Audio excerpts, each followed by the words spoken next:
ఇక్కడ ఈ వాగ్దానాన్ని మనం గమనిస్తే దేవుడు అంటున్నాడు, నిన్ను సృష్టించిన వాడు నీకు భర్త అయి ఉన్నాడు.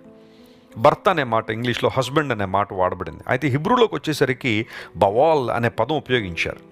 బవాల్ అంటే కేవలం భర్త అనే మాట మాత్రమే కాకుండా అక్కడ మాస్టర్ అనే పదం ఉంటుంది, యజమాని అనే పదం ఉంది.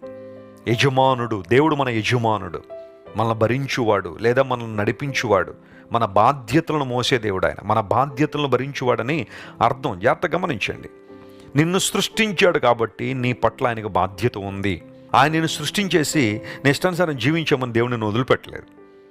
ఆయన మనకు స్వేచ్ఛనిచ్చాడనే మాట వాస్తవం అయినప్పటికీ కూడా ఆయన మీద మనం ఆధారపడాలని, విశ్వాసంలో కొనసాగాలని, ఆయన యొక్క దీవెనలు మనం పొందాలంటే ఆయన మార్గంలో కొనసాగాలని దేవుడు ఆశిస్తున్నాడు. అది నిజమైన స్వేచ్ఛ, అది నిజమైన స్వాతంత్రం. నిజమైన స్వేచ్ఛ స్వాతంత్రం అంటే ఇష్టానుసారం తిరిగేయడం కాదు, దేవుని మాటకు లోబడ్డం, కృపలో ఆనందించడం, కృపకు బద్దులమై ఉండడం. దేవుడిని యజమానిగా ఉన్నాడా? మలాకీ గ్రంథంలో మాట ఉంటుంది, నేను యజమానుణ్ణి అయితే నాకు లోబడే వాళ్ళు ఎక్కడున్నారు? దేవుడు అడుగుతున్నాడు ఈ మాట.